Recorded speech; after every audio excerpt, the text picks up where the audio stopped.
Welcome to Garden Plants with Jim Putnam. Let's talk Chindo Viburnum.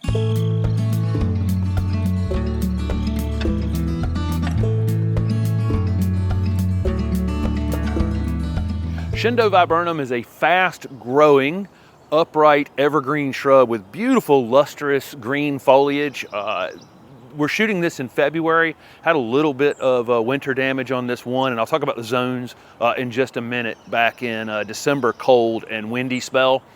But the foliage generally through the winter is very large, lustrous green foliage, followed by early spring growth that has kind of a reddish or maroon coloration to it. It's quite striking. Again, very, very fast growing, evergreen. These are not noted for their flowers or their berries really, but they do both. It gets a fragrant flower on it, and it does get a red berry on it that's quite showy in the fall. I have found that it can take upwards of 5 and 6 years in the ground for these to start showing those off.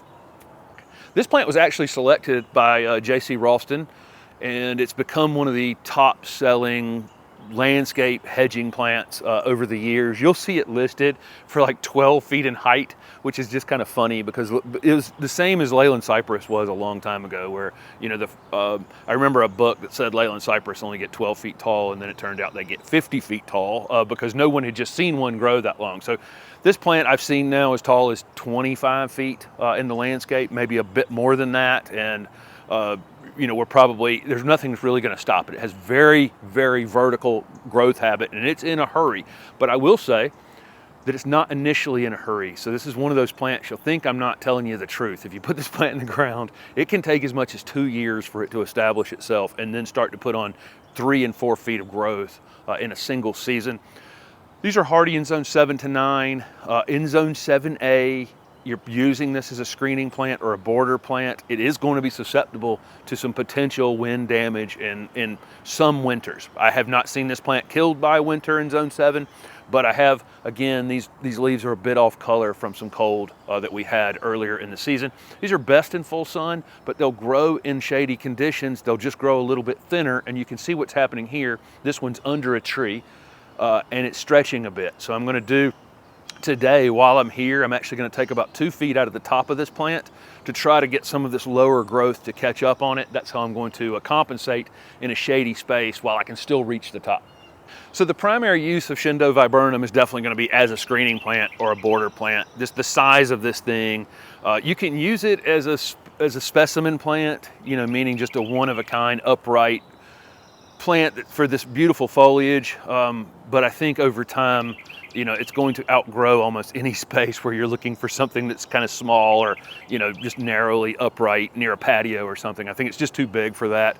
Out on the edge of your property, though, this is where this thing shines.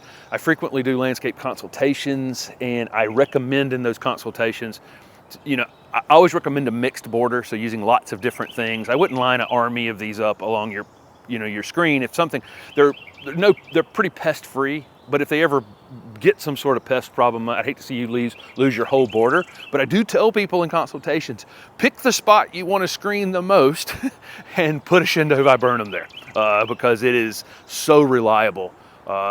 And so again, border plant.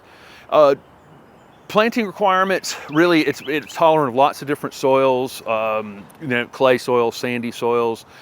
Moist, well-drained conditions are best. I mound everything up just a bit in our clay soils. Once it's established, these are extremely drought tolerant. Not a plant. Once this plant's in the ground for 2 or 3 years, it's going to be one of the last things I'm going to water, even in extremely dry conditions during the summertime. Maintenance-wise, these can just kind of be pruned when they need to be pruned. Here, where this one is planted, we're going to get a limb here that's trying to come out and block this, you know, this sidewalk, and it's going to have to be done many times in the future because it's just in such a narrow space. If you get some sort of limb that comes out like that, you can cut it off any time of year you want to cut it.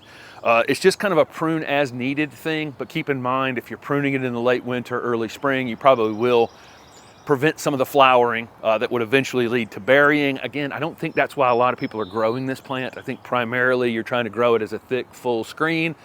And, you know, this type of maintenance pruning, you know, pruning a little off the top this morning, pruning these side limbs off is going to keep it full.